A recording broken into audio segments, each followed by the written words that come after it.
BJP ರಾಜ್ಯಾಧ್ಯಕ್ಷರ ಹುದ್ದೆಗೆ election ನಡೆಯುತ್ತಾ ಇಲ್ವಾ? ಒಂದ್ ವೇಳೆ ಎಲೆಕ್ಷನ್ ನಡೆದ್ರೆ ಯಾರು ರಾಜ್ಯಾಧ್ಯಕ್ಷರಾಗ್ತಾರೆ, ನಡೀದೇ ಇದ್ರೆ ಯಾರು ರಾಜ್ಯಾಧ್ಯಕ್ಷರಾಗ್ತಾರೆ? ಫೈನಲಿ ಬಿಜೆಪಿಯ ರಾಜ್ಯಾಧ್ಯಕ್ಷರು ಯಾರಾಗ್ತಾರೆ? ಏನಿದೆ ಬಿಜೆಪಿ ಹೈಕಮಾಂಡ್ ನ ಸ್ಟ್ರಾಟಜಿ, ಏನಿದೆ, ಏನ್ ನಡೀತಾ ಇದೆ ಬಿಜೆಪಿ ಒಳಗೆ? ಎಸ್, ಬೇಸಿಕ್ ಕ್ವಶನ್ ಎಲ್ರಿಗೂ ಇರುವಂತದ್ದು, ಈಗೇನು ಎಲೆಕ್ಷನ್ ಆಗುತ್ತಾ ಇಲ್ವಾ ಅಂತ, ಹಾಗೂ ಯಾರು ರಾಜ್ಯಾಧ್ಯಕ್ಷರಾಗ್ತಾರೆ, ಎರಡಕ್ಕೂ ಉತ್ತರವನ್ನ ಕೊಡುವ ಸಲುವಾಗಿ ನಾನು ಬಂದಿದ್ದೇನೆ. ಆತ್ಮೀಯರೇ, ವಾರ್ತೆ ವಿಶೇಷ ಕಾರ್ಯಕ್ರಮಕ್ಕೆ ಸ್ವಾಗತ. ನಾನು ವೀರೇಂದ್ರ ಒಪ್ಪುಂದ. ನೋಡಿ, ಸಹಜವಾಗಿ ಚರ್ಚೆಯ ಕೇಂದ್ರ ಬಿಂದು ಆಗಿದೆ ಬಿಜೆಪಿ ರಾಜ್ಯಾಧ್ಯಕ್ಷ ಹುದ್ದೆ. ಹೇಗಾದ್ರೂ ಮಾಡಿ ವಿಜೇಂದ್ರ ಅವ್ರನ್ನ ಅದರಿಂದ ಕೆಳಗಿಳಿಸಬೇಕು. ಇದು 1 ಪಾಯಿಂಟ್ ಅಜೆಂಡಾ. ಯಾರ್ದು?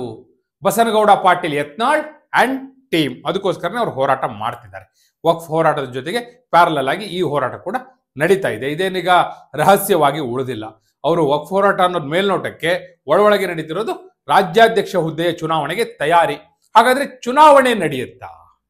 ಈಗ ಯತ್ನಾಳ್ ದಿನ ಬೆಳಗ್ಗೆ ಇದ್ರೆ ಹೇಳ್ತಿದ್ದಾರೆ, ನಾನೇ ಕ್ಯಾಂಡಿಡೇಟು, ಎಲೆಕ್ಷನ್ ಕ್ಯಾಂಡಿಡೇಟ್ನ ಇನ್ನೇನು ಅನೌನ್ಸ್ ಮಾಡಿಬಿಡ್ತೀವಿ ನಾವು, ಯಾವುದೇ ಕಾರಣಕ್ಕೂ ವಿಜೇಂದ್ರನ ಒಪ್ಕೊಳ್ಳಲ್ಲ.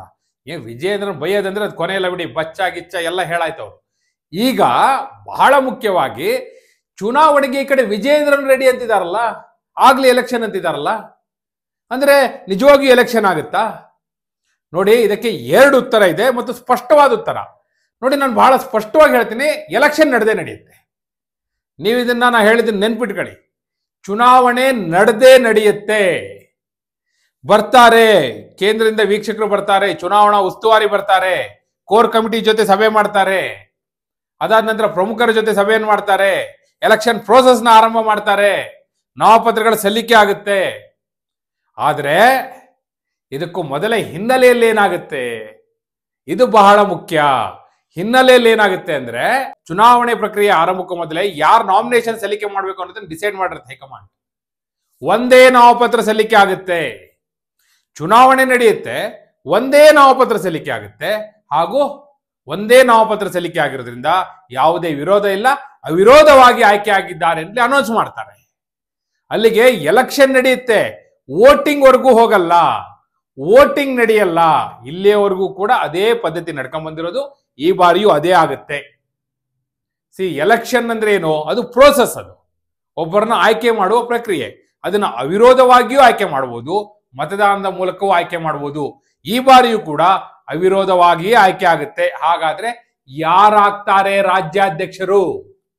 ಇದು ನೆಕ್ಸ್ಟ್ ಕ್ವಶನ್. ಇದಕ್ಕೂ ಸ್ಪಷ್ಟವಾದ ಉತ್ತರವನ್ನೇ ಕೊಡ್ತೀನಿ. ಈಗ ಹೇಳದ್ನಲ್ಲ, ನಾನು ಚುನಾವಣೆಯ ಬಗ್ಗೆ ನಿಮಗೆ ಕ್ಲಿಯರ್ ಪಿಕ್ಚರ್ ಕೊಟ್ಟೆ. ಎಲೆಕ್ಷನ್ ಅಂದ್ರೆ ಒಂದು ಪ್ರೋಸೆಸ್, ವೋಟಿಂಗ್ ಆಗಬಾರ್ದು ಅನ್ನೋದು ಬಿಜೆಪಿ ಹೈಕಮಾಂಡ್ ನ ಇರಾದೆ. ಅದೇ ಪ್ರಕಾರ ಅದು ಮಾಡ್ತಾ ಇದೆ. 80ರ ದಶಕದಲ್ಲಿ ಎ.ಕೆ. ಸುಬ್ಬಯ್ಯ ಹಾಗೂ ಬಿ.ಬಿ. ಶಿವಪ್ಪ ನಡುವೆ ಚುನಾವಣೆ ನಡೆದ ನಂತರ ಮತ್ತೆ ಎಲೆಕ್ಷನ್ ನಡೆದಿಲ್ಲ. ಸೊ ಅದು ಅವ್ರಿಗೆ ಬೇಕಾಗಿಯೂ ಇಲ್ಲ. ಸೊ ಅದಕ್ಕೆ ಅವಕಾಶವನ್ನ ಕೊಡೋದಿಲ್ಲ. ರಾಜ್ಯಾಧ್ಯಕ್ಷರು ಯಾರಾಗ್ತಾರೆ ಅಂದ್ರೆ, ನೋಡಿ, ಒಂದ್ ಕಡೆ ಯತ್ನಾಳ್ ತಾನೇ ಕ್ಯಾಂಡಿಡೇಟ್ ಅಂತಿದ್ದಾರೆ, ಈ ಕಡೆ ವಿಜೇಂದ್ರ ನಾನೇ ಕಂಟಿನ್ಯೂ ಆಗ್ತೀನಿ ಅಂತಿದ್ದಾರೆ. ಇದನ್ನು ಸ್ಪಷ್ಟವಾಗಿ ಹೇಳ್ತೀನಿ. ನೋಡಿ, ಯತ್ನಾಳ್ ಅವ್ರು ಯಾವುದೇ ಕಾರಣಕ್ಕೂ ರಾಜ್ಯಾಧ್ಯಕ್ಷ ಆಗಲ್ಲ. ಹಾಗಾದ್ರೆ ವಿಜೇಂದ್ರ ಆಗ್ತಾರಾ? ಅದಕ್ಕೆ ಬರ್ತೀನಿ ನಾನು. ಮೊದಲು ಯತ್ನಾಳ್ ಟೀಮಿನ ಮುಗಿಸ್ಬಿಡ್ತೀನಿ. ಯತ್ನಾಳ್ ಅವರು ರಾಜ್ಯಾಧ್ಯಕ್ಷರು ಆಗೋದಿಲ್ಲ. ಸ್ವತಃ ಅವರೇ ರಾಜ್ಯಾಧ್ಯಕ್ಷರಾಗ್ಲಿಕ್ಕೆ ಆಕಾಂಕ್ಷಿ ಅಲ್ಲ, ಸುಮ್ಮನೆ ಹೇಳ್ತಿದ್ದಾರೆ ಅಷ್ಟೇ. ನೋಡಿ, ಹೊರಗಡೆ ಹೇಳೋದೇ ಒಂದು, ಒಳಗಡೆ ನಡೆಯೋದೇ ಒಂದು. ಅದ್ರಲ್ಲಿ ರಾಜಕಾರಣಿಗಳಿದಾರಲ್ಲ, ಹೇಳೋದನ್ನ ಮಾಡಲ್ಲ, ಮಾಡೋದನ್ನ ಹೇಳಲ್ಲ. ಅವರು ಈಗಾಗ್ತಿರೋದು ಅದೇ. ಪ್ರಹ್ಲಾದ್ ಜೋಶಿ ಅವರು ಇತ್ತೀಚೆಗೆ ಒಂದು ಹೇಳಿಕೆಯನ್ನ ಕೊಟ್ಟಿದ್ರು, ಎಲೆಕ್ಷನ್ ನಡೆದೇ ನಡೆಯುತ್ತೆ ಅಂತ ಹೇಳಿ. ಇದೇ ಈಗ ನಾ ಹೇಳಿದ್ನಲ್ಲ, ಹಾಗೆ ಎಲೆಕ್ಷನ್ ನಡೆಯುತ್ತೆ, ವೋಟಿಂಗ್ ಆಗಲ್ಲ. ಆದ್ರೆ ಅವ್ರು ಅದನ್ನ ಹೇಳಲಿಲ್ಲ. ಈಗ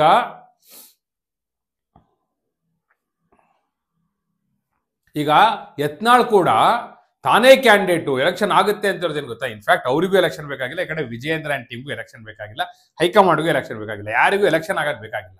ಯಾಕಂದ್ರೆ ಎಲೆಕ್ಷನ್ ಆಗಿ ವಿಜೇಂದ್ರ ಹಾಗೂ ಯತ್ನಾಳ್ ಅವ್ರ ಮನಸ್ಥಿತಿ ಆಗಿರುತ್ತೆ ಅಂತ ಹೇಳ್ತೀನಿ. ನೋಡಿ, ಯತ್ನಾಳ್ ಎಲೆಕ್ಷನ್ ಆಗಿ ಯತ್ನಾಳ್ ಏನಾದ್ರೂ ಗೆದ್ಬಿಟ್ರೆ ಅನ್ನುವಂಥ ಆತಂಕ ವಿಜೇಂದ್ರ ಆಗಿರುತ್ತೆ, ವಿಜೇಂದ್ರ ಗೆದ್ರೆ ಹಾಗೆ ಅಂತಲೇ ಆತಂಕ ಯತ್ನಾಳಿಗಿರುತ್ತೆ. ವೋಟರ್ಸ್ನ ಯಾರು ನಂಬಕ್ ಸಾಧ್ಯ? ಹೀಗಾಗಿ ಇಬ್ಬರಿಗೂ ಚುನಾವಣೆ ಬೇಕಾಗಿಲ್ಲ. ಹೀಗಾಗಿ ಎಲೆಕ್ಷನ್ ವರೆಗೂ ಇದು ಹೋಗೋದಿಲ್ಲ. ಯತ್ನಾಳ್ ಅಂಡ್ ಟೀಮ್ ಈಗ ಕ್ಯಾಂಡಿಡೇಟ್ ಆಗಿ ಯತ್ನಾಳ್ ತಾನೇ ಅಂತ ಹೇಳ್ತಿದ್ದಾರೆ, ಆದ್ರೆ ಅವರಿಗೆ ವಿರೋಧ ಪಕ್ಷದ ನಾಯಕ ಆಗ್ಬೇಕು ಅಂತ ಇದೆ. ಸೊ ಅವ್ರ ಟೀಮಿಂದ ಬಹುತೇಕ ಲಿಂಬಾವಳಿ ಅವ್ರನ್ನ ಪ್ರಾಜೆಕ್ಟ್ ಮಾಡಬಹುದು. ಈ ಕಡೆ ವಿಜೇಂದ್ರ ಅವ್ರ ಟೀಮಿಂದ ವಿಜೇಂದ್ರ ಅವರೇ ಪ್ರಾಜೆಕ್ಟ್ ಆಗ್ತಾರೆ. ಅಂದ್ರೆ ಹೈಕಮಾಂಡ್ ಮುಂದೆ ಚರ್ಚೆಗೆ ಬರುವ ಹೆಸರುಗಳು. ಆದ್ರೆ ತಟಸ್ಥ ಬಣದಿಂದ ಸುನಿಲ್ ಕುಮಾರ್ ಕಾರ್ಕಳ ಅವರ ಹೆಸರು ಮುನ್ನೆಲೆಗೆ ಬರುತ್ತೆ. ಬಹುಶಃ ಈ 3 ಪೈಕಿ ಅಂತಿಮವಾಗಿ ಹೈಕಮಾಂಡ್ ಒಬ್ಬರನ್ನ ಫೈನಲ್ ಮಾಡುತ್ತೆ. ನೋಡಿ, ಈಗ ಬಿಜೆಪಿಯಲ್ಲಿ ಒಂದಲ್ಲ ಎರಡಲ್ಲ 3 ಬಣಗಳು, ವಿಜೇಂದ್ರ ಬಣ, ಯತ್ನಾಳ್ ಬಣ ಹಾಗೂ ತಟಸ್ಥ ಬಣ. ಈ ತಟಸ್ಥ ಬಣದಲ್ಲಿ ಸಿ.ಟಿ. ರವಿ ಇದ್ದಾರೆ, ಸುನಿಲ್ ಕುಮಾರ್ ಕಾರ್ಕಳ ಇದ್ದಾರೆ, ಬಹಳ ಜನ ಇದ್ದಾರೆ. ಈಗ ಬೊಮ್ಮಾಯಿ ಅವರಾಗಿರ್ಬೋದು, ಅಶೋಕ್ ಅವರಾಗಿರ್ಬೋದು, ಅವರೆಲ್ಲ ತಟಸ್ಥ ಅಂತ ಹೇಳ್ಕೊತಾ ಇದ್ದಾರೆ. ಆ ಕಡೆನೂ ಇಲ್ಲ, ಈ ಕಡೆನೂ ಇಲ್ಲ. ಕೆಲವರೆಲ್ಲ ಈಗ ಯತ್ನಾಳ್ ಬಣದ ಕಡೆನೂ ವಾಲ್ತಾ ಇದ್ದಾರೆ. ಯಾಕಂದ್ರೆ ಯಾವಾಗ ಸುನಿಲ್ ಕುಮಾರ್ ಕಾರ್ಕಳ ಅವರು ಕ್ಯಾಂಡಿಡೇಟ್ ಆಗ್ತಾರೆ ಅಂತ ಗೊತ್ತಾಯ್ತು, ಆಗ ತಟಸ್ಥ ಬಣದಿಂದ ಬೊಮ್ಮಾಯಿ, ಅಶೋಕ್ ಎಲ್ಲ ನಾವ್ಯಾಕೆ ಸುಮ್ಮನೆ ಸುನಿಲ್ ಹಿಂದೆ ನಿಲ್ಲೋದು, ಈ ಕಡೆ ಯಾರೋ ಒಬ್ರು ಆಗ್ಲಿ ಅಂತೇಳಿ ಆ ಕಡೆ ವಾಲ್ತಾ ಇದ್ದಾರೆ. ಬಹುತೇಕ ಲಿಂಬಾವಳಿ ಅವ್ರನ್ನ ಅವ್ರು ಸಪೋರ್ಟ್ ಮಾಡಿದ್ರು ಮಾಡಬಹುದು. We have to wait and see. Limbavali ಅವರ ಅಧ್ಯಕ್ಷರಾಗಿದ್ದೇ ಆದ್ರೆ ಆಗ ಅಶೋಕ್ ಅವರಿಗೆ ತನ್ನ ಸ್ಥಾನ ಭದ್ರವಾಗಿ ಉಳಿಯುತ್ತೆ ಅನ್ನುವ ಹಿನ್ನೆಲೆಯಲ್ಲಿ ಅವ್ರನ್ನ ಸಪೋರ್ಟ್ ಮಾಡುವಂತ ಸಾಧ್ಯತೆ ಇದೆ. ಹಾಗಾದ್ರೆ ಈ ಮೂವರ ಪೈಕಿ ಯಾರು ರಾಜ್ಯಾಧ್ಯಕ್ಷರಾಗಬಹುದು? ವಿಜಯೇಂದ್ರ, ಲಿಂಬಾವಳಿ, ಸುನಿಲ್ ಕುಮಾರ್ ಕಾರ್ಕಳ. ಹೈಕಮಾಂಡ್ ಅಳೆದು ತೂಗಿ ನೋಡುತ್ತೆ. ನೋಡಿ, ಈ ಕಡೆ ಯಡಿಯೂರಪ್ಪನವರು ಒಪ್ಕೋಬೇಕು, ಆ ಕಡೆ ಯತ್ನಾಳ್ ಟೀಮ್ ಕೂಡ ಒಪ್ಕೋಬೇಕು. ವಿಜಯೇಂದ್ರ ಅಂಡ್ ಯತ್ನಾಳ್ ಅಂತೂ ಆಗೋದಿಲ್ಲ ಅನ್ನೋದು ಅದೇ ಕಾರಣಕ್ಕಾಗಿ ಅವ್ರನ್ನ ಇವ್ರೊಪ್ಪಲ್ಲ, ಇವ್ರನ್ನ ಅವ್ರೊಪ್ಪಲ್ಲ. ಮಧ್ಯದಲ್ಲಿ ಉಳಿದವರೀಗ ಸುನಿಲ್ ಕುಮಾರ್ ಕಾರ್ಕಳ, ಲಿಂಬಾವಳಿ, ಈ ಇಬ್ಬರ ಪೈಕಿ ಒಬ್ಬರಾಗಬೇಕು. ಲಿಂಬಾವಳಿ ಹಾಗೂ ಸುನಿಲ್ ಈ ಇಬ್ಬರ ನಡುವೆ ಯಾರು ಬೆಟರ್ ಅಂತ ನೋಡ್ತಾರೆ. ಮತ್ತು ಸಂಘ ಪರಿವಾರ ಯಾರನ್ನ ಒಪ್ಪುತ್ತೆ, ಎರಡು ಬಣಗಳು ಹಾಗೂ ತಟಸ್ಥ ಬಣದವರು ಯಾರನ್ನ ಒಪ್ತಾರೆ, ಸೀನಿಯಾರಿಟಿ ಹಾಗೆ ಸಮುದಾಯ. ನೋಡಿ, ಲಿಂಬಾವಳಿ ಅವರು ದಲಿತ ಸಮುದಾಯನ ಪ್ರತಿನಿಧಿಸ್ತಾರೆ, ಅವರು ಭೋವಿ ಸಮುದಾಯದವರು. ಈ ಕಡೆ ಸುನಿಲ್ ಕುಮಾರ್ ಕಾರ್ಕಳ ಈಡಿಗ ಸಮುದಾಯದವರು. ಹೀಗಾಗಿ ಹಿಂದುಳಿದ ವರ್ಗವನ್ನು ಅವ್ರು ಪ್ರತಿನಿಧಿಸ್ತಾರೆ.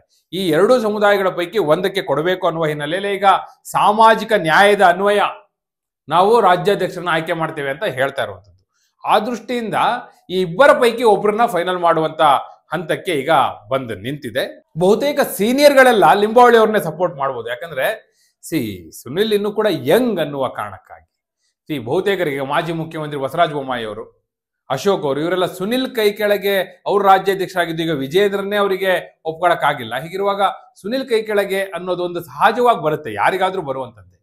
ಸುನಿಲ್ ಅವ್ರು ಹಾಗಿಲ್ಲ, ಅವ್ರೆಲ್ಲರನ್ನೂ ಒಟ್ಟಿಗೆ ತೆಗೆದುಕೊಂಡು ಹೋಗುವಂತ ಮನಸ್ಥಿತಿಯವರೇ. ಆದ್ರೆ ಸೀನಿಯಾರಿಟಿ ಅನ್ನೋದು ಬಂದಾಗ ಸೀನಿಯರ್ಗಳಿಗೆ ಲಿಂಬಾವಳಿ ಇಸ್ ಬೆಟರ್ ಅಂತ ಅನ್ನಿಸ್ತಾ ಇದೆ.